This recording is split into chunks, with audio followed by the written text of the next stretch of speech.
Hello বন্ধুরা, আজকে সকালে আমি ঘুম থেকে উঠে আপনাদেরকে প্রথমে ফুলের বাগান দেখিয়েছি, অবশ্যই অনেকে দেখেছেন। তারপরে যে নাস্তা রেডি হয়ে গেছে, নাস্তা খাওয়ার জন্য বসেছি। তো একটু হালকা পাতলা ভিডিও করে আপনাদেরকে দিয়েছি আর কি।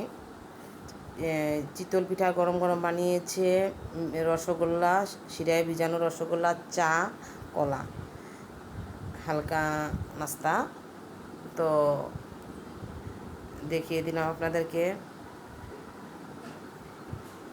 আমি চিতল পিঠা কীভাবে বানানো হয় বানিয়েছি, ওটাও কিন্তু দেখিয়েছি আপনাদেরকে, তবে ওটা দেখাবো। আজকে আমার মনটা বেশি একটা ভালো নাই, তো বলবেন যে কেন ভালো নেই। এই জন্যই ভালো নেই, আমার 60,000 মিনিটের খুব প্রয়োজন, খুব তাড়াতাড়ি 2 মাসের মধ্যে কিভাবে আমি 60,000 মিনিট।